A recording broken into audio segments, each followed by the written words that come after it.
కాళ మాగధ శాల్వాదీన నీకై వృందతఃపురం అజీఘనత్ స్వయం దివ్యం స్వపుంసాం తేజ ఆదిశత్. ఈ శ్లోకంలో కాలయవనుడు, జరాసంధుడు, శాల్వుడు వీళ్ళ ముగ్గురి వధ జరగటంలో కృష్ణుడు చూపించిన చతురత గురించి మెన్షన్ చేశారు. కంసుడు మరణించినప్పుడు అతని భార్యలు అస్థి ప్రాప్తి అని జరాసంధుడి కుమార్తెలు వాళ్ళు వితంతువులు అయ్యాక, జనరల్గా వేదిక్ సివిలైజేషన్ అంటే స్త్రీ ఎప్పుడూ ఎవరో ఒక సంరక్షణలో ఉండాలి.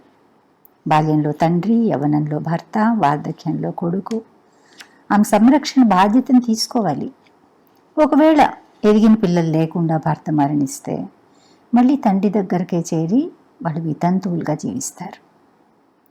అంతే తప్ప పునర్వివాహం చేసుకోవడము, ఒంటరిగా స్వతంత్రంగా జీవించడము లాంటివి చేయరు. అన్ఫార్చునేట్లీ కంసుడికి ఎదిగిన పిల్లలు ఉండరు. సో అతని భార్యలు ఇద్దరు కూడా తమ తండ్రి దగ్గరికి అంటే జరాసంధుడి దగ్గరికి వెళ్ళిపోతారు. వాళ్ళ దుస్థితికి కారణము కృష్ణుడు కదా. సో కృష్ణుడి పట్ల చాలా కోపం వచ్చేస్తుంది జరాసంధుడికి. లోకంలో యదువంశీయులే లేకుండా చేస్తాను అని ప్రతిజ్ఞ చేస్తాడు. తర్వాత 13 అక్షౌహిణుల మహాసైన్యంతో మధురా నగరం పైన దాడి చేశాడు. కృష్ణ బలరాములు ఇద్దరూ, ఆ సైన్యం ఎలా ఉందంటే మహాసముద్రాన్ని కల్పించేలాగుంది, కానీ దాన్ని నామరూపాలు లేకుండా నాశనం చేసేస్తారు. జరాసంధుడు ఒక్కడే ప్రాణాలతో మిగిలాడు. అవమాన భారంతో తిరిగి వెళ్ళిపోతాడు. కానీ మళ్ళీ సైన్యాన్ని పోగు చేసుకుని మళ్ళీ మధుర పైన దాడి చేస్తాడు. ఇలా 17 సార్లు జరుగుతుంది. ఒంటరిగా చేతికి దొరుకుతాడు జరాసంధుడు, కానీ చంపటం లేదు. వీళ్ళు క్షణాల్లో పని కదా చేతికి దొరికిన జరాసంధుడిని చంపటం అనేది. కానీ అది అలా వదిలేయడమే ఇంకా చాలా అవమానకరంగా ఉందన్నమాట. శత్రువుల చేతికి చిక్కి వాళ్ళ దయతో ప్రాణాలతో వదిలేయబడడం అనేది నిజంగా చాలా అవమానంగా ఉంటుంది.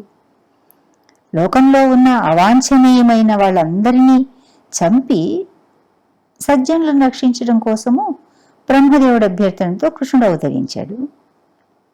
అటువంటప్పుడు జరాసంధుడు లాంటి దుర్మార్గుణ్ణి ఎందుకు చంపకుండా వదిలేశారు? అతని దుష్టత్వాన్ని ఎందుకు కొనసాగించారు అంటే భవిష్యత్తులో జరగబోయే ప్రణాళికలు మనసులో ఉంచుకుని కృష్ణుడు అలా చేశాడు. పాండవులు ద్రౌపదిని వివాహం చేసుకున్న తర్వాత ఇంద్రప్రస్థ నగరంలో ఉన్నప్పుడు ధర్మరాజు రాజసూయాగం చేస్తాడు. అంటే అప్పుడు ఆ యాగం చేయడానికి సంకల్పించినప్పుడు ఆ యాగం చేయడం ద్వారా కృష్ణుడిని సాటిస్ఫై చేయాలి అనుకుంటాడు. ఆ యజ్ఞానికి బ్రహ్మ, శివుడితో సహా దేవతలందరినీ ఆహ్వానించి వాళ్ళందరూ కూడా కృష్ణుడికి విధేయులు, ఎవరు సర్వస్వతంత్రులు కాదు అని నిరూపించదలుచుకుంటాడు. సరే, ఇంకా మరి అటువంటి యజ్ఞం చేయాలంటే కృష్ణుడు అనుమతి తీసుకోవాలి. కృష్ణుడి అనుమతిని, సహకారాన్ని కూడా ధర్మరాజు అర్థిస్తాడు. కృష్ణుడు కూడా దానికి అంగీకరించి యాగం చేయటానికి ముందు ప్రపంచంలో ఉన్న రాజులందరినీ గెలవాలి అని ఆదేశిస్తాడు. నిజానికి దుష్ట శిక్షణ, శిష్ట రక్షణ అనేది భగవంతుడి ఉద్యమం. పరిత్రాణాయ సాధూనాం వినాశాయ చ దుష్కృతాం అన్నాడు కదా. దేనికోసం? ధర్మ సంస్థాపనార్థాయ. తన ఉద్యమాన్ని నిర్వర్తించడం కోసం జరగాల్సిన ప్లాన్స్ డిజైన్ చేయడము అంతా కృష్ణుడే చేస్తాడు. కానీ కొన్ని పనులు తను స్వయంగా కాకుండా తన ఏజెంట్స్ ద్వారా లేదు తన భక్తుల ద్వారా నడిపిస్తాడనమాట. ఎందుకు? క్రెడిట్ అంతా కలిగిచ్చేస్తుంటాడు. ఆ విధంగా జరాసంధుడి వద్ద భీముడి చేత జరగాల్సి ఉంది. అందుకనే 18వసారి జరాసంధుడు మళ్ళీ మధురను ముట్టడించినప్పుడు, అంటే భీముడు జరాసంధుని చంపడం అనేది తర్వాత ఎప్పుడో జరిగింది అది. ఇప్పుడు ఇంకా మధురలో ఉన్నారు కృష్ణుడు వాళ్ళు. ఇంకా తాతగారి దగ్గర ఉగ్రసేనుడు మహారాజు తాతగారు ఉన్నారు అక్కడ. అయితే సరే, ఆ 18వసారి మళ్ళీ జరాసంధుడు మధుర పైన దాడి చేస్తాడనమాట. అప్పుడు ఏం చేస్తాడు కృష్ణుడు? యుద్ధం చేయకుండా పారిపోయినట్లుగా నటిస్తాడు. 17 సార్లు తమ చేతిలో పరాజితుడైన జరాసంధుడు తప్పకుండా 18వసారి దాడి చేస్తాడు అని కృష్ణుడు ముందుగానే ఊహించాడు. అనుకున్నట్లే అతను నగరాన్ని ముట్టడించాడు. ఆ సమయానికి కాలయవనుడు అని ఇంకో యవన రాజు ఉంటాడు. అతను కూడా మధుర పైన దాడి చేస్తాడు. ఈ కాలయవనుడు చాలా బలవంతుడు. తనతో సమయోధుడైన రాజుతో యుద్ధం చేయాలి అని ఎప్పుడు చాలా ఉత్సాహంగా ఉండేవాడు. ఒకసారి నారదుని చెప్తాడనమాట అతనితో, ప్రపంచంలో యాదవులే అందరికంటే శౌర్యవంతులు, శ్రీమంతులు అని. సరే, అటువంటి యాదవుల్ని జయించి వాళ్ళ సంపదను కొల్లగొట్టాలి అనే ఉద్దేశంతో 3 కోట్ల మంది యవన సేనతో అతను బయలుదేరి మధురా నగరానికి వెళ్తాడు. కృష్ణుడికి అర్థమైపోయింది పరిస్థితి క్లిష్టంగా ఉంది అని. అంటే 2 వైపులా నగరాన్ని ముట్టడించినప్పుడు ప్రజలకు రక్షణ కల్పించడం కష్టమవుతుంది. శత్రువులు వాళ్ళని చంపనైనా చంపుతారు, లేదు బందీలుగా అయినా తీసుకుపోతారు. అప్పుడు కృష్ణుడు బలరాముడు ఆలోచించుకుంటారు. చివరికి సముద్రంలో నరపశువుకు సాధ్యం కానటువంటి ఒక నగరాన్ని, దుర్భేద్యం అన్నమాట, ఎవరు ఎంటర్ కాలేరు, అటువంటి ఒక నగరాన్ని నిర్మింపజేస్తారు. ఆ నిర్మాణాన్ని, మరి అటువంటి అద్భుతమైన నిర్మాణం నీటి లోపల చేయాలి అంటే సాధారణమైన వ్యక్తులకు సాధ్యం కాదు కదా. దేవతల ఆర్కిటెక్ట్ విశ్వకర్మ స్వయంగా వచ్చి ఆ పని చేస్తాడు. అలా ద్వారకా నగరం నిర్మించబడగానే కృష్ణుడు మధురాపుర జన్మ అందరినీ కూడా అక్కడికి చేర్చేస్తాడు. చేర్చడం అంటే ఏంటి? మళ్ళీ అందరిని బండ్లు కట్టించి తీసుకెళ్ళి అక్కడ పంపించడం అది జరగదు కదా. రాత్రికి రాత్రి జరగాలి అంటే ఏం లేదు, మధురలో ఉన్నటువంటి ఆ ప్రజలందరూ కూడా నైట్ అక్కడ పడుకున్నారు, నిద్ర లేచేసరికి ద్వారకలో ఉన్నారనమాట. అది కృష్ణుడి వైభవోపేతమైనటువంటి లీలలు అంటాం కదా, విభూతులు అంటాము, అటువంటిది. సరే, తర్వాత ఇంకా వాళ్ళందరినీ అలా షిఫ్ట్ చేసేసారు. ఇంకా నగరం ఆయుధాలు కూడా తీసుకోకుండానే ఒక పద్మమాల ధరించి ఉన్నాడు, లోటస్ గార్లాండ్ని. నగరం బయటకు వచ్చేసి ఈ మధుర నగరాన్ని ముట్టడించిన కాలయముడి సైన్యం వైపుకు బయలుదేరుతాడు. అంటే ఆల్రెడీ కాలయముడు దాడి చేయడానికి వచ్చేసి ఉన్నాడు. కాలయముడు అంతకుముందు ఎప్పుడు కృష్ణుని చూడలేదు. పీతాంబరధారిగా ఉన్నాడు, అసాధారణ సౌందర్యంతో నీలమేఘంలో వస్తున్నాడు కృష్ణుడు. దిగ్భ్రాంతిగా చూస్తాడు కాలయవనుడు. విని ఉన్నాడు నారదుని ద్వారా కృష్ణుడి విశేషమైన వర్ణన గురించి. సో ఇంత అందంగా ఉన్నాడు, ఎంత స్ఫురద్రోహిగా ఉన్నాడు, ఈ దేహ లక్షణాలన్నీ కూడా ఈ నవయువకుడు వాసుదేవుడే అని నిశ్చయించుకుంటాడు. కానీ ఇదేంటి, నిరాయుధుడిగా వస్తున్నాడు, కనీసం రథం కూడా లేకుండా పాదచారులుగా వచ్చేస్తున్నాడు, ఎలా ఎదుర్కోవాలి అతను తోచదనమాట. యుద్ధ నియమాన్ని అనుసరించి తను కూడా ఆయుధాలు తీసుకోకుండా బాహాబహి యుద్ధం చేయాలి అని నిర్ణయించుకుంటాడు. చూడండి, కాలయవనుడు యవన అయినప్పటికీ యుద్ధ నియమాలను ఎలా పాటిస్తున్నాడు చూడండి. ధర్మం అంటే అలా ఉంటుంది. వాళ్ళ స్వభావాలు ఎలా అయినా ఉండొచ్చు, ఎట్లా ఉన్నా కూడా కొన్ని విషయాల్లో ధర్మం తప్పకుండా నడుచుకుంటారు. సరే, ఇంకా అదిని ఎలాగైనా పట్టుకోవాలి ఇంకా కృష్ణుడిని అనుకుని వెళ్తుంటాడు. కృష్ణుడిని ఫాలో చేస్తాడు. కృష్ణుడు అసలు అతని వైపు చూడు కూడా చూడడు, ముందుకెళ్ళిపోతూ ఉంటాడు. ఎంత ప్రయత్నించినా సాధ్యం కావటం లేదు. చివరికి కాలయముడు వేగంగా పరిగెత్తడం ప్రారంభిస్తాడు. ఇదిగో ఇంకొచ్చేసా పట్టుకుంటాను అనుకుంటున్నాడు. కానీ ఇద్దరి మధ్య దూరం అయితే ఎంత వేగంగా పరిగెత్తినా తరగటం లేదు. అలా కృష్ణుడు ఎంతో దూరం వెళ్ళి ఒక కొండ గుహలోకి వెళ్ళిపోతాడు. అంటే యుద్ధం చేయడాన్ని తప్పించుకోవడానికి ప్రయత్నిస్తున్నాడు అని అనుకుంటాడు కాలయవనుడు. ఓ కృష్ణ, నువ్వు యదువంశంలో పుట్టిన మహావీరుడు అని విన్నాను, ఇదేంటి ఇలా పిరికి పండులాగా వారిపోతున్నావు, నీ పేరుకు వంశప్రతిష్టకు ఇది తగని పని అని అంటూ తను ఆ గుహ లోపలికి వెళ్ళిపోతాడు.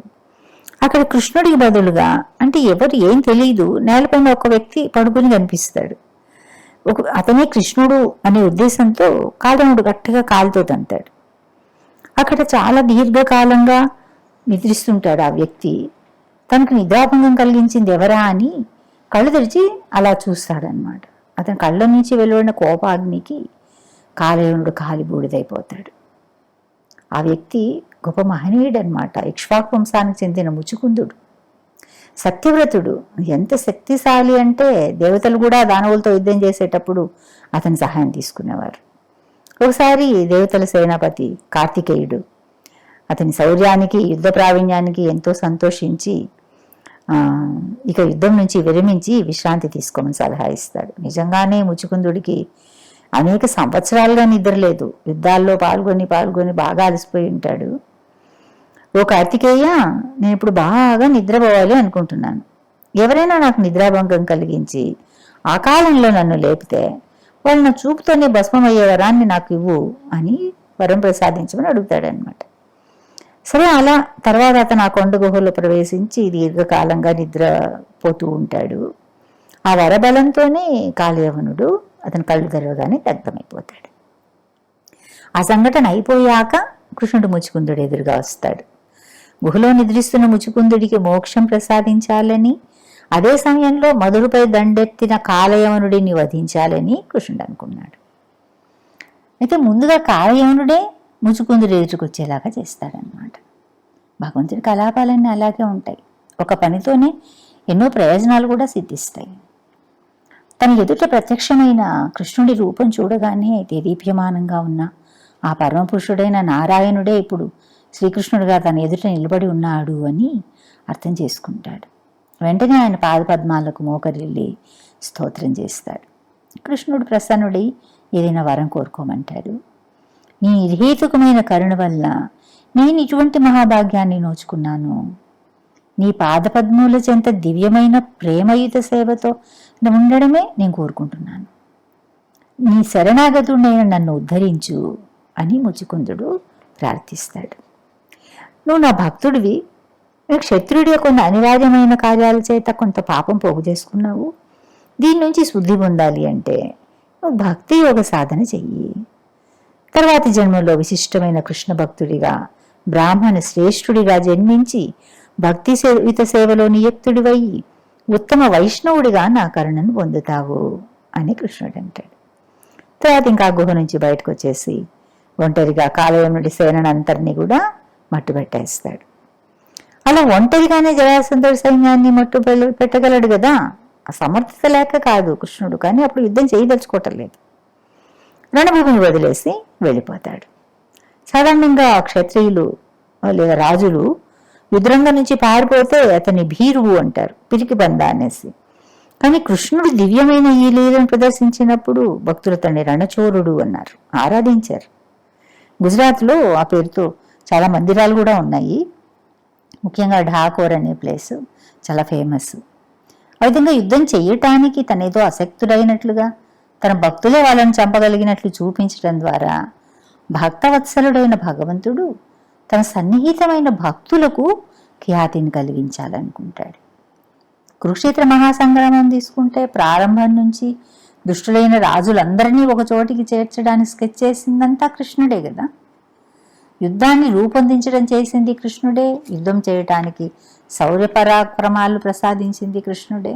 కానీ అర్జునుడు దుర్యోధనుడు తన సహాయం కోసం వచ్చినప్పుడు తన సమస్త సైన్యాన్ని ఒకవైపు ఉంచి ఇంకోవైపు తనొక్కడే అన్నాడు.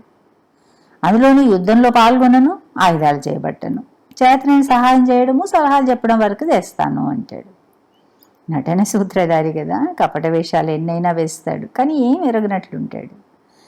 అర్జునుడు భక్తుడు కావటం వలన కృష్ణుని కోరుకుంటాడు.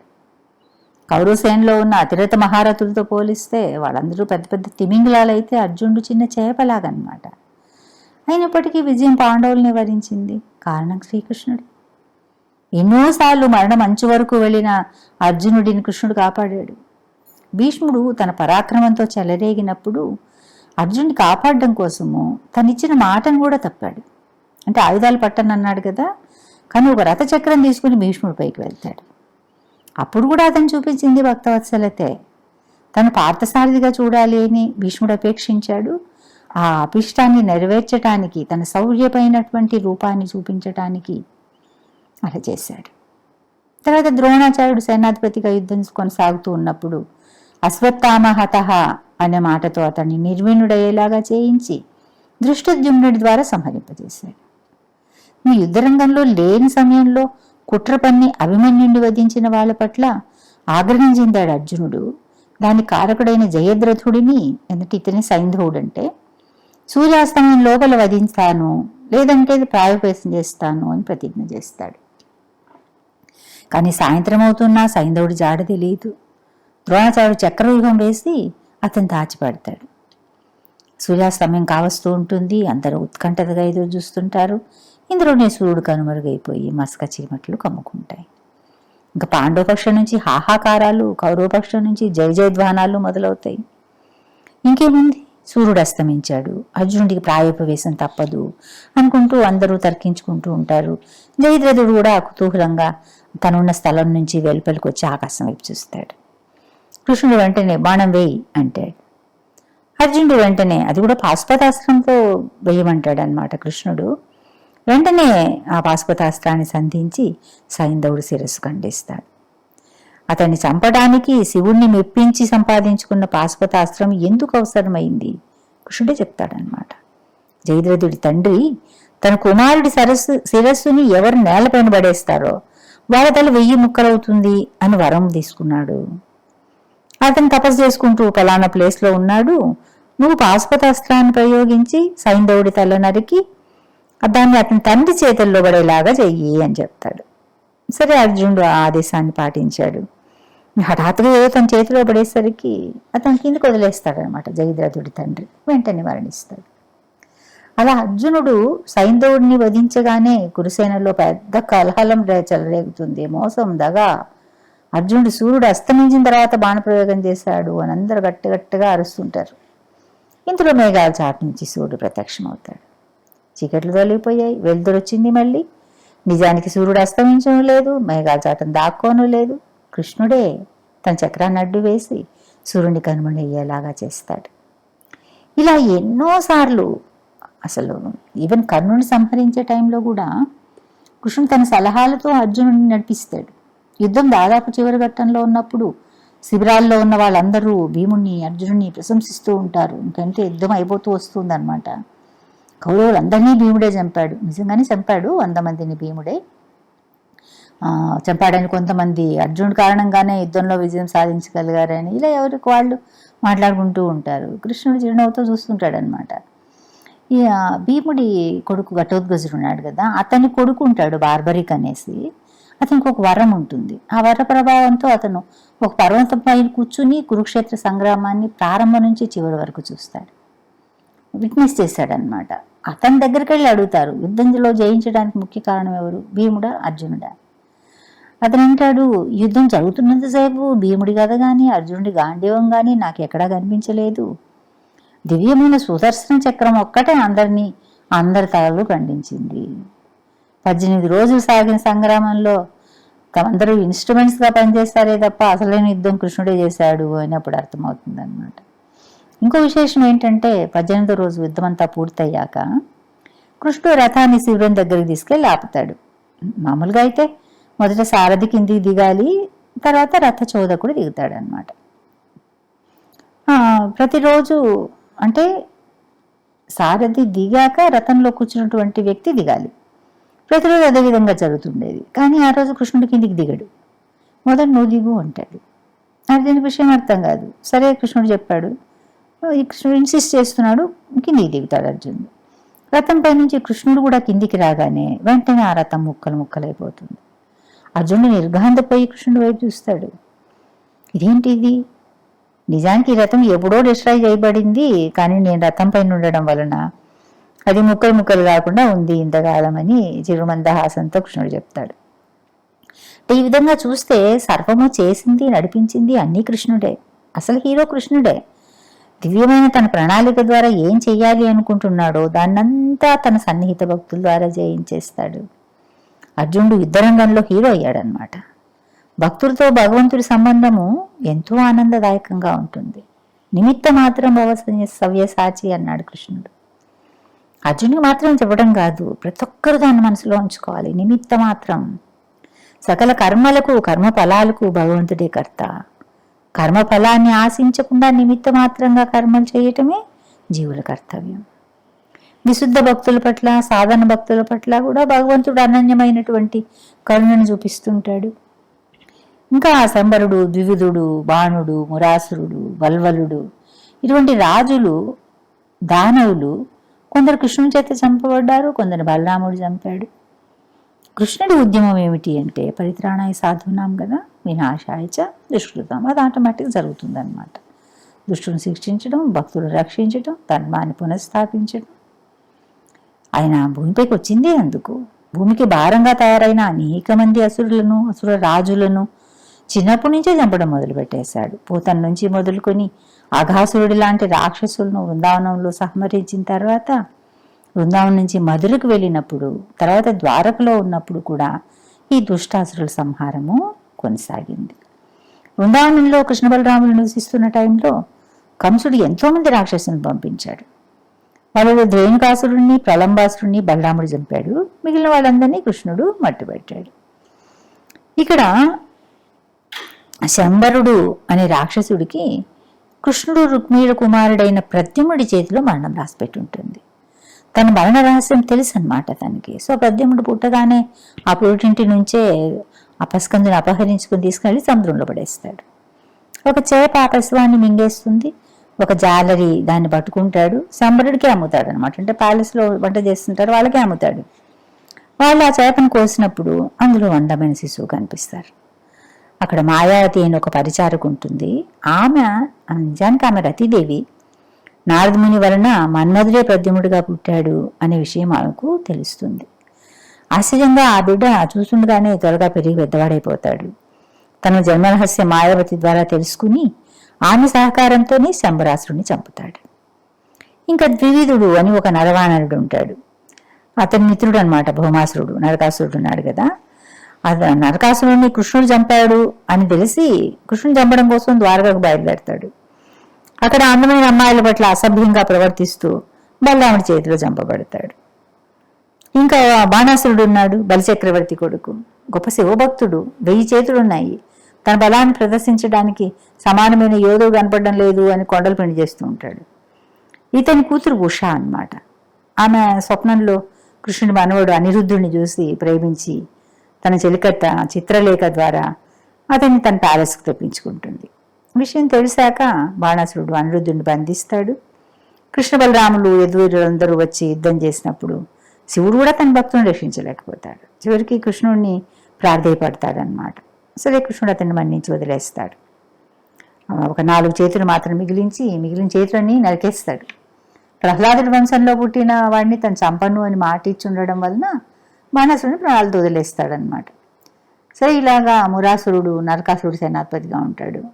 కృష్ణుడు సత్యభామతో కలిసి ప్రాగ్జ్యోతిష్పరాన్ని ముట్టడించినప్పుడు మొదట ఆ మురాసురుడు 5 తలలు ఉంటాయి అతనికి, అతన్ని చంపుతాడు. తర్వాత బల్వలుడు, దీని వల్వలుడు అని కూడా అంటారు, ఇంకో రాక్షసుడు. అతను ఇల్వలుడు అనే రాక్షసుడు కొడుకు అన్నమాట. ఋషులు చేసే యజ్ఞాలను భంగం చేస్తుండేవాడు. అంటే చీము, రక్తం, మలమూత్రాలు ఇవన్నీ తీసుకొచ్చి అశుచత్వాన్ని అపవిత్రమైన యజ్ఞగుండంలో వేసేవాడు. ఋషుల ప్రార్థనలు బంధించి బలరాముడు అతను చంపుతాడు. ఇంకా దంతవక్రుడు శిశుపాలులాగానే కృష్ణుడికి ఇంకో మేనత్త కొడుకు. తన ఫ్రెండ్ సాల్వుడి కృష్ణుడి చేత చంపబడ్డాడు అని తెలిసాక ఎలాగైనా కృష్ణుడిని చంపాలి అనుకొని ఎదురు నిలుస్తాడు. కానీ చివరి కృష్ణుడు అతన్ని కూడా చంపుతాడు. ఇలా ఎలా అయితే శిశుపాలుడి దేహం నుంచి ఒక కాంతి బయటకు వచ్చి కృష్ణుడిలో కలిసిపోయిందో, అలాగే దంతవక్రుడు మరణించినప్పుడు కూడా అతని శరీరం నుంచి ఒక కాంతి బయటకు వచ్చి కృష్ణుడి దివ్యమైన దేహంలో కలిసిపోతుంది. నిజానికి వాళ్ళిద్దరూ జయ విజయులు. ఆ కుమారుల శాపంతో 3 జన్మలు విష్ణుద్వేషులుగా జన్మించాల్సి వస్తుంది. మొదట హిరణ్యకశిప హిరణ్యాక్షులుగా, తర్వాత రావణ కుంభకర్ణులుగా, చివరిగా శిశుపాల దంతవక్రులుగా వాళ్ళు జన్మించారు. సో ఈ జన్మతో శాప విమోచనం అయింది. వాళ్ళు భగవంతుడిలో లీనమయ్యారు. లీనమవడం అంటే సాయుధ్యముక్తి కాదు, వాళ్ళు మళ్ళీ వైకుంఠానికి వెళ్ళి మళ్ళీ తమ డ్యూటీలో జాయిన్ అయిపోతారనమాట ద్వారపాలకులుగా. తర్వాత చెప్పుకుందాము. హరే కృష్ణ.